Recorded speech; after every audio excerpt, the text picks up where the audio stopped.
अस्सलाम वालेकुम व्यूवर्स, उम्मीद है कि आप सब खुश होकर होंगे। आज का जो मैं अमल लेके आया हूँ ये सिफली अमल है।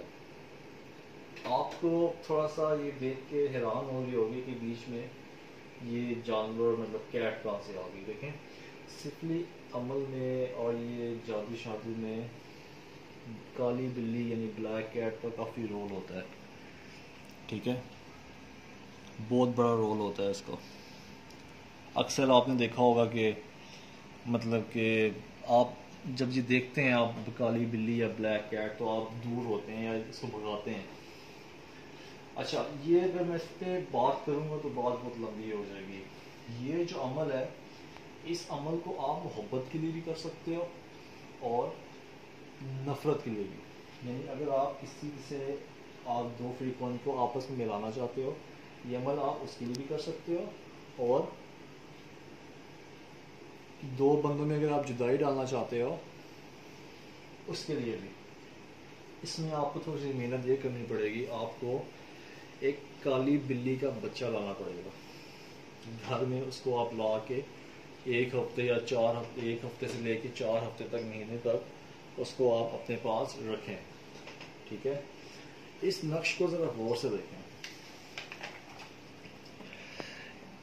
आपने सेम ऐसा एक नक्श ले लेना है। ये देख रहे हैं कि जहाँ पे लिखा हुआ अल हुब फ़लाँ बिन फ़लाँ अला हुब, यहाँ पे अगर आप शुरू कर रहे हो ना, अगर आप खुद अमल शुरू कर रहे हो तो आपने पहले अपना नाम लिखना है, उसके बाद आपने अपने मतलूब का नाम लिखना है। मोहब्बत के लिए आपने अला हुब लिखना है और ये आपने 2 जगहों पे लिखना है। ठीक है, और अगर आप इसको नफ़रत के लिए करना चाहते हो तो आपने अला हुब की जगह लिखना है अदावत, अदावत।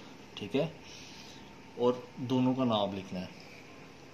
अब मैं इसको इस्तेमाल का तरीका बताता हूँ। आपने ऐसे नक्श बना लेने हैं, बहुत सारे बना के अपने पास रख लीजिए, और जब आपने उस अपने घर में जो जानवर रखा हुआ है ब्लैक कैट, आपने जब उसको कुछ खाने या पीने को देना है, बेशक आप बड़े साइज़ में ले लें या बच्चा ले लें। बड़े में ले लेंगे तो आपको थोड़ी आसानी होगी। ठीक है, अगर तो आपने इसको मोहब्बत के लिए करना है तो आप उसको ये पिलाएं और उसको अपने पास रखें। ठीक है, आपके साथ वो बिल्ली जितना मानूस होगी, ठीक है ना, ये अमल उतना तेज़ चलेगा मोहब्बत के लिए। अगर इस अमल को आपने दावत के लिए करना है तो उस बिल्ली को किसी जंगल में या कब्रिस्तान में जाके छोड़ दें। मतलब कि आपने उसके साथ नफ़रत का इजहार करना है, और जितनी आप उसको सुनसान ऐसी जगह पे ना छोड़िए कि जहाँ पे मतलब कि उसकी मतलब कि उसको कुछ खाने पीने को ना मिले या दुनिया से बहुत दूर हो जाए, जहाँ पे मतलब उसकी जान को खतरा हो, ऐसी जगह पे ना छोड़ें, सुनसान जगह पे छोड़ें अदावत के लिए। ये सिफली इल्म है। ठीक है, रियाजत और प्रैक्टिस की बात ये आ जाती है कि आप इस नक्श को लिखते रहें काफ़ी दिन तक, काफ़ी ज़्यादा नक्श को लिखें। ठीक है, अब ये तो नहीं है कि आप ये कैट की ड्राइंग ना, आप इसकी फ़ोटो कॉपी कर लें। ठीक है ना, फ़ोटो कॉपी लिख के आप ये बेशक कैट को ना बनाएं, आप बाकी जो चीज़ें हैं आप इसको लिखें, जो जो इसके बाद तस्लीम आती, जो भी वर्ड्स लिखे हुए हैं आप इसको लिखें, इसकी रियाजत करें, उसके बाद ये अमल करें।